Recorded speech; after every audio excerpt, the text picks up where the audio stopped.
자꾸 뭘 사오라고 그래. 부담스럽게. 나도 너희 집들이에 초대했으니까 음식 준비했잖아. 그러면 너희는 손님으로 왔으니까 최소한 두루마리 휴지 정도는 들고 왔어야지. 집에 휴지 없어? 뭐? 전에 새언니 하는 얘기 못 들었어? 필요 없는 거 주는 게 더 민폐라고.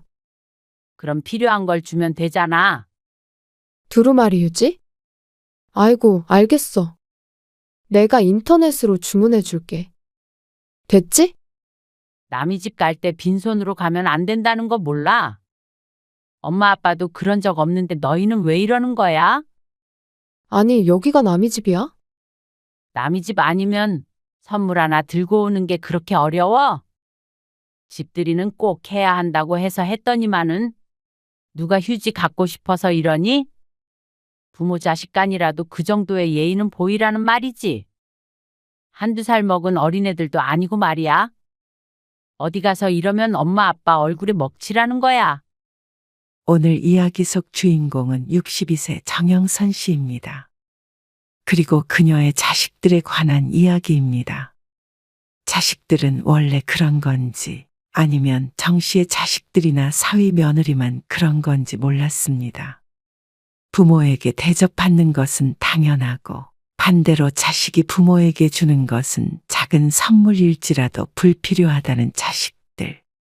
정 씨는 아무리 가족이라도 지켜야 할 예의가 있다고 생각했습니다.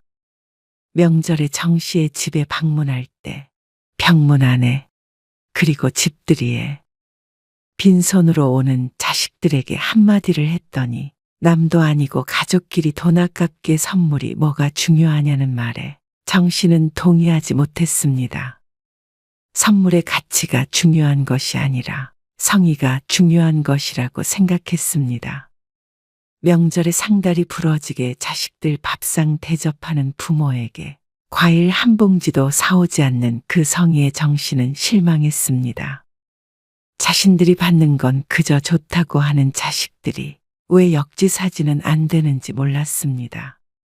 아무리 부모 자식 사이라고 하더라도 기본적인 예의조차 차리지 않는 자식들이 괘씸했습니다.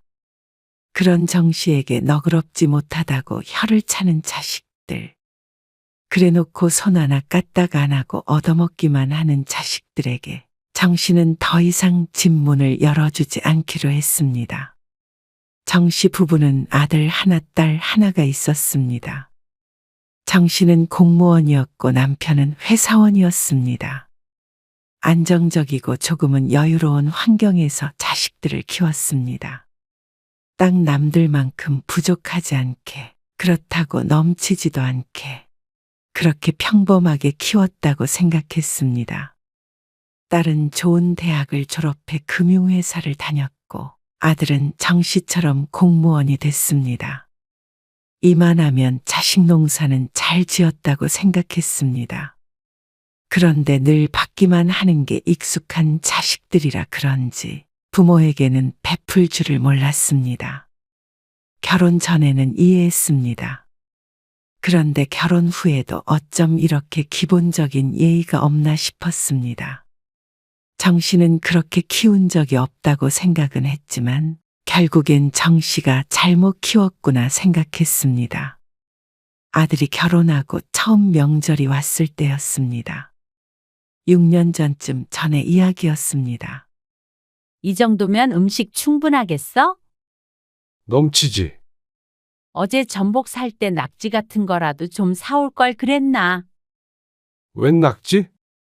그냥 몸에 좋잖아. 그러다가 정말 상다리 부러지겠어. 새 식구와 함께 맞는 첫 명절이다 보니 특별히 신경을 많이 썼습니다.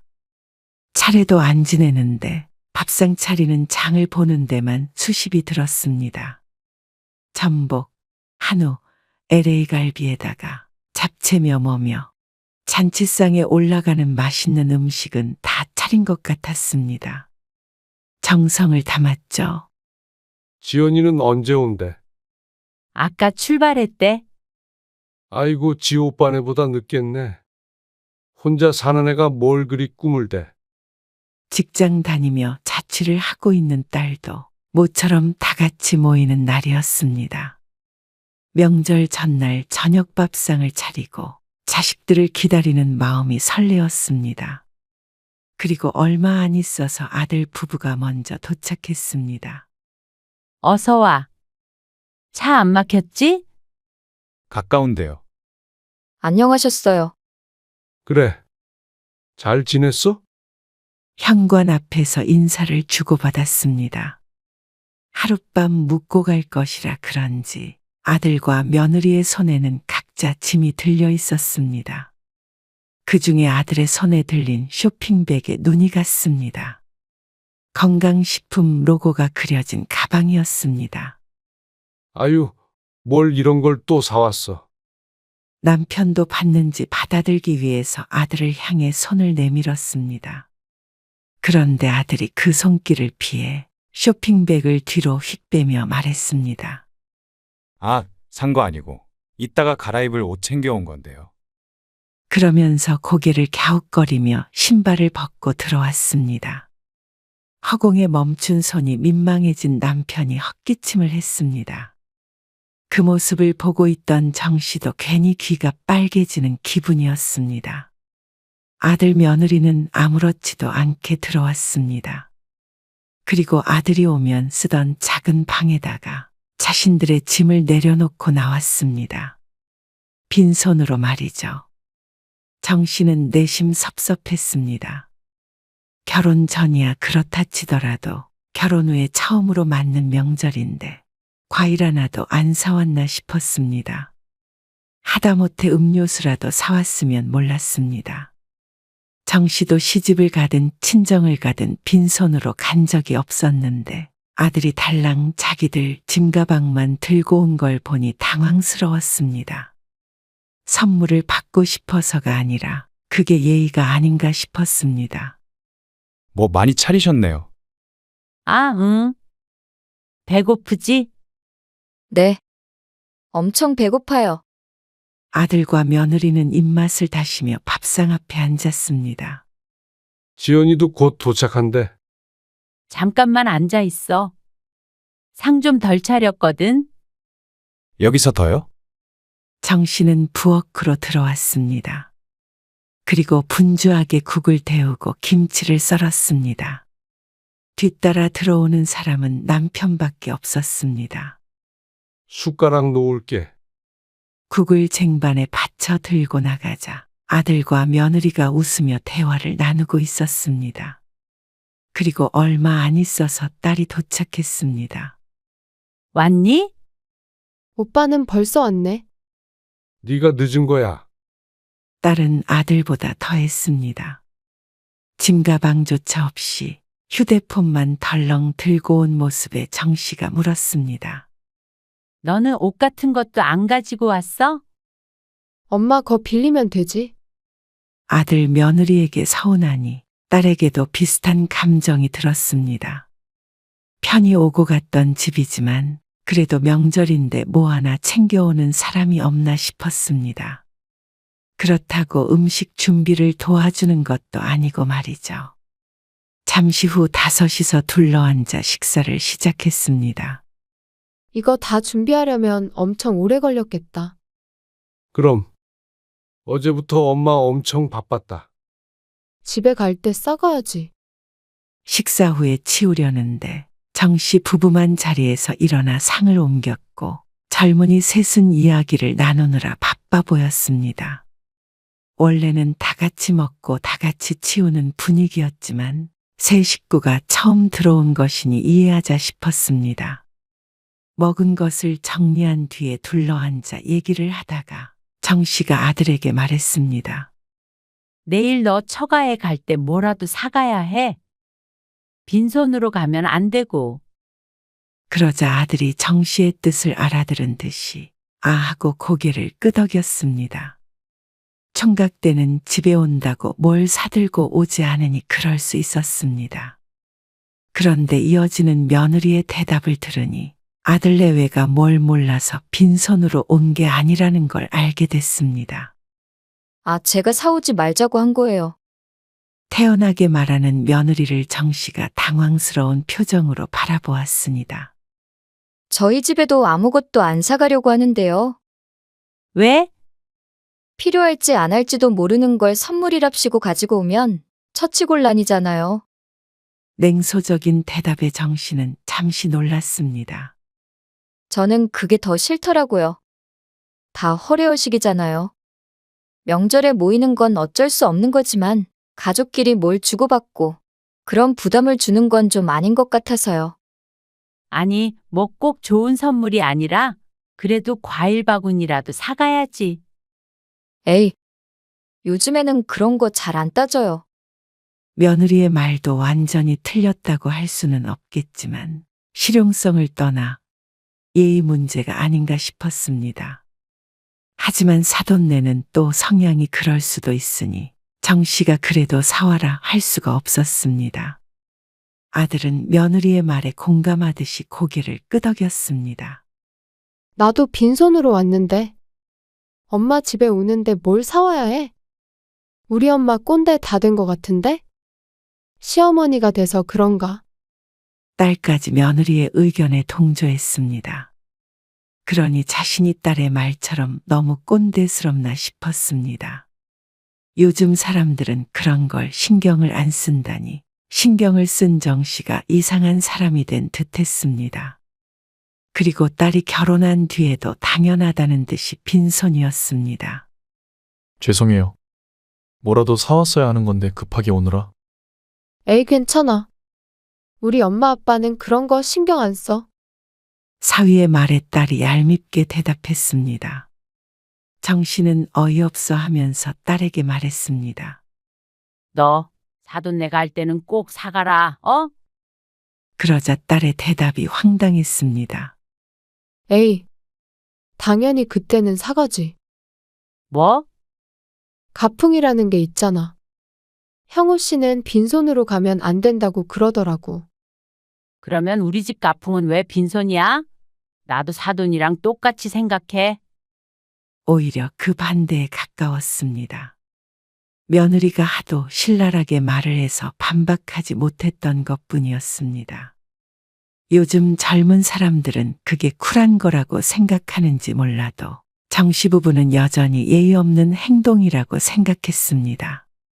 그래도 사돈네에는 책 잡히지 않게 하는 것 같으니 다행이라면 다행이었습니다. 결론은 정씨만 서운해하지 않으면 되는 문제였죠. 하지만 아무리 부모라고 항상 자식들을 이해만 하고 살 수는 없었습니다. 내 자식들이지만 참 서운하게 한다 싶을 때가 많았습니다. 특히나 명절이면 늘 느끼는 감정이었습니다. 그런데 살다 병문 안에 오면서까지 음료수 한 병을 안 사올 수가 있나 싶었습니다. 몸은 좀 어떠세요? 많이 괜찮아졌어. 갑자기 입원하셔서 놀랐어요. 큰일은 아닌데 뭐. 정 씨는 어쩐지 비어있는 손에 눈길이 갔습니다. 한번 그걸 서운하다고 생각하니 이제는 얘들이 뭘 갖고 오나 안 갖고 오나 그것만 보게 되는 것 같았습니다. 아들의 손이 양복 안쪽 주머니로 들어갔습니다. 그래도 병문안 온다고 봉투라도 가지고 왔나 싶었습니다. 그 찰나의 순간 그런 생각을 했습니다. 그런데 아들의 손은 봉투 대신에 휴대폰을 꺼냈습니다. 잠깐만요. 전화 와서요. 그리고는 나갔고 며느리도 멀뚱멀뚱 옆에 서 있기만 했습니다. 명절은 그렇다 쳐도 병문안까지 그럴 줄은 몰랐습니다. 하지만 여기서 또 그런 말을 했다가는 자식에게 돈바라는 부모 취급을 당할까봐 가만히 있었습니다. 그리고 자꾸만 이런 생각을 하는 스스로에게도 기분이 좋지 않았고 그렇게 만든 자식들에게도 화가 났습니다. 너희 그래도 병문안에는 음료수라도 사오는 게 예의야. 아들에게 한마디 하자 돌아오는 대답은 늘 같은 것이었습니다. 그건 남한테 그러는 거죠. 가족끼리 그런 게 뭐가 중요해요. 어차피 음료수 잘 안 드시잖아요. 가족끼리 그러면서 정 씨를 예민한 부모 취급을 했습니다. 며느리는 또 허리허식 타령을 하며 음료수조차 사오지 않은 자신들의 행동을 정당화했습니다. 역시나 말을 말자 싶었습니다. 젊은 애들을 말로 어떻게 이기나 싶었죠. 그러다 지난해였습니다. 정 씨 부부가 이사를 했습니다. 평수는 좀 줄이고 대신에 지은 지 오래되지 않은 새 아파트로 갔습니다. 자식들 다 결혼시켰으니 새로운 마음가짐으로 살아보려고 했습니다. 집들이 해야죠. 무슨 집들이야? 번거롭게. 에이, 그래도 해야죠. 아들의 말에 잠시 고민을 했습니다. 또 집에 다 불러서 밥 차려주고 할 것을 떠올리니 벌써부터 지치는 듯 했습니다. 그래서 집들이는 웬만하면 하고 싶지 않았습니다. 그래도 이사하고 집들이 안 하는 집이 어디 있어요? 또 이런 때 아니면 언제 지연이네 가족이랑 저희랑 한꺼번에 모이겠어요. 명절에는 거의 만날 수가 없어서 딸이 결혼한 뒤로는 한자리에 모이는 일이 드물었습니다. 그 말에 정 씨는 고개를 끄덕이고 말았습니다. 그냥 배달 음식 시켜. 힘들잖아. 안 그래도 그러려고? 정과는 다르게 정 씨도 생각이 많이 바뀌었습니다. 나이 들어 이기적으로 변했다고 할 수도 있지만 이제는 무조건 나를 희생해서 자식 배부르게 먹이는 게 다가 아니라는 생각이 들었습니다. 부모도 힘들면 자식 밥상 안 차려줄 수도 있고 배달 음식 좀 시킬 수도 있었습니다. 자식들이 하도 요즘엔 이렇다 저렇다 하며 어쩌고 저쩌고 하길래 정 씨도 요즘 트렌드를 좀 따라가 볼 생각이었습니다. 그런데 신세대 자식들은 다 어딜 갔는지 집들이에 와서 밥상을 보고는 놀라기도 하고 실망하기도 했습니다. 아, 뭐야. 엄마 잡채 같은 거 기대하고 왔는데. 잡채? 잔치상에 잡채는 기본 아니야? 그러게. 자식들은 이런 건 집에서도 시켜서 먹을 수 있는 게 아니냐며 고개를 갸웃거렸습니다. 늘상 바쁘다는 핑계로 명절이든 언제든 밥상 다 차리면 와서 숟가락만 드는 자식들인데 그걸 아주 당연하게 생각하는 듯 했습니다. 그리고 그러는 아들, 며느리, 딸 사위, 넷의 손은 텅텅 비어 있었습니다. 며느리와 딸은 지들 핸드백만 곱게 들고 있었죠. 눈을 씻고 보아도 두루마리 휴지나 세제 따위는 찾아볼 수 없었습니다. 외투 안에 숨긴 것이 아니라면 말이죠. 이제는 뭐 기대도 안 했습니다. 지난번 병문안의 충격이 커서였는지 어쩐지 이럴 거라는 예상이 어느 정도 됐습니다. 그래도 그걸 눈으로 확인하니 허탈하긴 했습니다.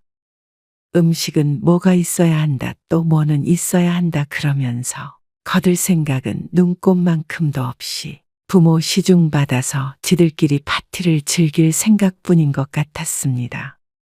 그러면서 불평, 불만이 많아 보이니 어이가 없을 따름이었습니다. 너희는 뭐라도 좀 사들고 오면서 말해. 정 씨도 이제는 말을 안 할 수가 없었습니다. 서운해도 참으니까 자식들이 알아주기는커녕 자기들이 잘하고 있다고 생각하는 것 같았습니다. 처음부터 꼰대 소리를 듣더라도 잔소리를 퍼부어 줬어야 했던 건데 정 씨가 생각을 잘못했습니다. 가족이라고 뭐든지 용인되는 게 아니었습니다. 안에서 새는 바가지 밖에서도 샌다고 어디 가서 내 자식들이 이럴 수도 있다고 생각하자 눈앞이 아찔했습니다. 집들이의 병문안에 빈손으로 가는 자식들. 만약 남들에게는 잘하지만 정심한 예외라면 그것도 문제였습니다. 가족이니까, 부모니까.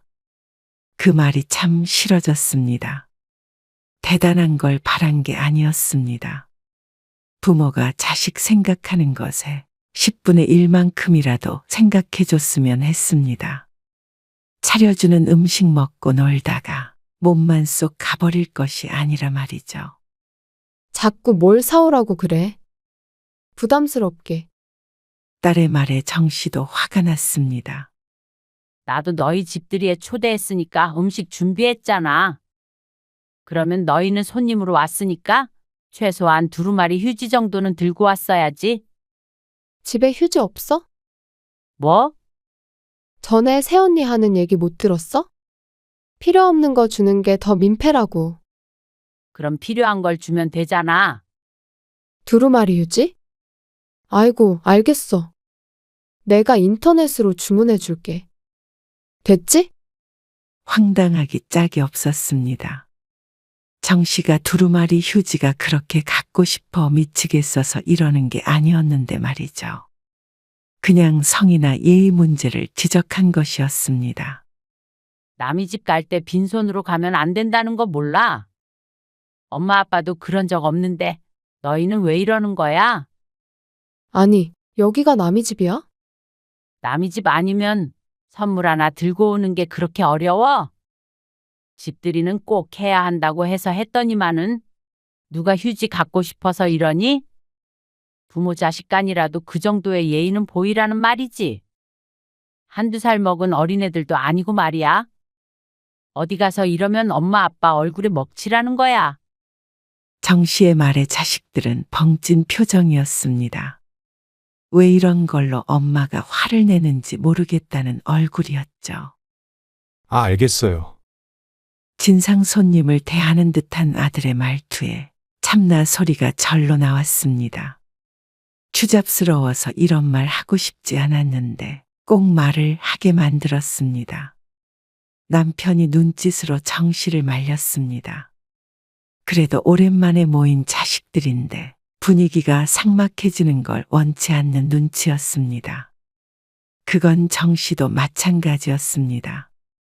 하지만 이렇게 하지 않으면 앞으로도 수십 년간 내 속만 상할 것 같았습니다. 정 씨 부부가 자식들을 잘못 가르친 거라면 다시 잘 가르쳐야 한다는 생각이었습니다. 그런데 충분히 알아들었을 거라고 생각했지만 그게 아닌 모양이었습니다. 늦게까지 술을 마시고 노는 자식들 때문에 정 씨 부부는 12시쯤 먼저 잠자리에 들었습니다. 먼저 잘 테니까 먹고 대충 정리해. 알겠어요. 그런데 한두 시간쯤 잤는지 모르겠지만 설핏 잠에서 깼습니다. 그리고 거실로 나가려다가 아들, 딸 목소리가 들려서 발걸음을 멈췄습니다. 나이 들면 다 이렇게 되나 봐. 그러게 말이에요. 어머님이 요즘 예민하긴 하신 것 같죠? 갱년기인가? 별말 없다가 왜 갑자기 이러는지 모르겠네. 진짜 갱년기인가 보다. 그니까 안 하던 행동을 하지. 갑자기 웬 선물 타령인지 모르겠어. 그게 다 허례허식인데요. 맞아요. 남한테 예의 차리는 것도 피곤한데 집에 와서까지 그래야 하나? 우리 엄마 신세된 줄 알았는데 알고 보니까 아니네. 그러면서 한참을 정 씨에 대해서 이러쿵 저러쿵 얘기했습니다. 나중에는 거의 노망난 할머니 취급이라도 하는 듯해서 어이가 없었습니다. 농담을 섞어서 한 얘기였지만 그런 말을 하는 사람도 그걸 듣고 웃는 사람도 다 똑같은 놈들이었습니다. 그래서 정 씨도 자식들이 원하는 대로 해주기로 했습니다. 가족끼리 예의 차리지 않고 허리허식 없이 편하게 말이죠. 부모 사이는 원래 그런 거라면 정 씨도 못할 것 없었습니다. 다음 명절이 되었을 때 정 씨는 아무것도 하지 않았습니다.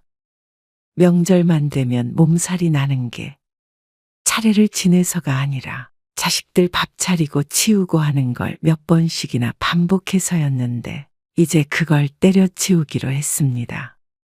그러자 처음으로 보는 광경에 아들 며느리가 당황했습니다. 저희 저녁 안 먹어요? 배고파? 고프죠? 아들이 두리번거리며 물었습니다. 아무리 보아도 음식을 한 흔적이 보이지 않으니 황당한 모양이었습니다. 아이고, 뭘 차려야 되나? 반찬거리가 없는데. 장 안 보셨어요? 장? 안 봤지? 그냥 집에 있는 걸로 대충 먹으려고 했는데 왜? 집에 있는 걸로 대충이요? 그래. 어차피 누가 오는 것도 아니고 가족끼리 있는 건데 뭘 번거롭게 음식을 따로 해. 아니, 그래도 저희 왔는데. 며느리도 어리둥절한 표정이었습니다. 아들 며느리가 왔는데 대접을 안 해주느냐는 식이었습니다. 대접? 에이, 무슨 가족끼리? 아니, 그래도 손님인데. 자식들이 입버릇처럼 말했던 가족끼리가 정 씨의 입에서 나오니 이제는 자신들이 손님이라는 말에 실소를 했습니다. 이게 우리 집 가풍이잖아. 허례허식 없고 며느리를 보며 말하자 인상이 찌푸려졌습니다. 자기들 편할 때만 허례허식을 없애고 싶은 모양이었습니다. 자 먹자. 평소 정씨 부부가 먹는 것처럼 단출한 저녁상을 차렸습니다. 그러자 아들 며느리가 숟가락을 느릿느릿 들었습니다. 어쨌거나 밥은 차려줬으니 뭐라고 하진 못하고 하지만 기분은 나쁜 그런 상태인 모양이었습니다. 남편도 정 씨의 행동에 아무 말 않고 태연하게 밥을 먹었습니다. 그리고 밥을 다 먹고는 일어나며 말했습니다. 설거지는 너희 둘이 해. 네? 안 먹은 건 자기가 치워야지. 그게 우리 집 가풍이야. 그 말에 아들 며느리가 주춤주춤 일어났습니다. 자식들 고생 안 시키고 불편하게 안 한다고 모든 정씨 부부가 알아서 하니 받는 것에만 익숙해진 자식들이었습니다. 애초에 정씨 부부의 잘못이었죠. 아들과 며느리는 다음날 아침에도 저녁상과 아주 똑같은 반찬으로 밥을 먹고는 일찍 일어났습니다. 둘 다 표정이 좋지 않았습니다. 그리고 딸과 사위가 왔을 때도 한치도 다르지 않게 대했습니다. 반응도 한결같았죠. 아, 차라리 뭘 시켜 먹어. 아무것도 준비해 놓지 않은 것에 딸은 불만이 많아 보였습니다. 휴대폰을 켜서 배달 음식을 뒤적거리더니 갑자기 정 씨에게 따지며 말했습니다. 아니, 엄마. 아무리 그래도 손님이 왔으면 뭐라도 해줘야 하는 거 아니야? 박서방이 뭐라고 생각하겠어? 박서방이 왜? 박서방. 뭐 문제 있어? 아닙니다. 장모님, 우리가 남도 아닌데 뭘 그런 거 따져? 내가 시집에 가서 이런 대접 받았으면 좋겠어? 너희 시집은 모르겠고 어쨌거나 부모 자식 간에 뭘 대접하고 말고가 있어? 너희 그런 거 안 따지잖아. 그러자 말문이 막힌 듯 보였지만 표정은 사나웠습니다. 아니, 그래도 이런 푸대접은 아니지. 궁시렁거리는 딸을 보니 웃기면서도 씁쓸했습니다. 부모는 뭐래도 서운하지 않아야 하고 자식은 밥상 하나 제대로 안 챙겨줬다고 불만이 한가득이니 참 불공평한 수직관계인 듯 했습니다. 그냥 차라리 서로 속 편하게 오지 말어. 오지 말라니? 명절에도 오지 말고 생일이며 뭐며 어쨌거나 오지 마. 꼭 만날 일이 있으면 차라리 밖에서 보자. 서로 섭섭한 거 없이 중간에서 딱. 그러면 서로 편했습니다. 자식들은 굳이 빈손이니 아니니 잔소리 들을 일도 없고 정 씨도 자식들 진수성찬 차려주고 병날일 없고 말이죠. 그런 정 씨에게 딸은 속이 좁다며 투덜댔습니다. 설마 집들이 때문에 그런 거야? 참, 엄마 갱년기인 줄 알았더니 그냥 삐진 거네. 자식한테 이러는 부모가 어딨어? 유치하게. 서로 유치한 꼴 보지 않게 이제 오지 말라는 거잖아. 나도 부모한테 예의 안 차리는 것들 싫어. 그리고 아들네에게도 똑같이 말했습니다. 이후론 매년 챙기던 아들, 며느리, 딸, 사위의 생일 같은 것도 챙기지 않았습니다. 가족끼리 뭘 그런 걸 챙겨. 그러니 다들 서운해했습니다. 자기들이 당해봐야 아는 듯 했죠. 그리고는 다음 명절에 집으로 오겠다는 자식들을 오지 못하게 문을 걸어 잠갔습니다. 아니, 다들 뭐하러 와? 명절 같은 것도 다 허례허식인데. 자식들은 정말로 정씨의 집에 오지 못했습니다. 그러니 몸도 마음도 편했습니다. 육체 노동을 안 하니 편했고, 자식들 때문에 서운하고 신경 쓰며 감정 노동을 안 하니 더 편했습니다. 그러다 2, 3년 지나자 자식들은 다시 슬금슬금 찾아오려고 했습니다. 다들 애도 낳아 손주를 맡기고 싶은 것 같았습니다. 진작에 자식과의 거리를 정해둔 게 다행인 듯 했습니다. 그렇지 않았다면 또 한바탕 손주를 봐주는 문제로 실랑이를 해야 했으니 말이죠. 선물을 주겠다며 찾아오려는 딸을 맞고는 집 앞에서 만나서 차 한 잔 마시고 헤어졌습니다. 애교 섞인 목소리로 미안하다고 했지만 이미 떠난 기차였습니다. 부모도 딱 자식이 부모 생각하는 그만큼만 생각하며 살아가는 게 정신 건강에 좋았습니다. 일을 주면 일을 받고, 일을 받으면 일을 주면서 말이죠. 계산적이긴 했어도 시간이 지나니 자식들도 적응을 했습니다. 적당히 거리를 넓히니 오히려 갈등은 없었습니다.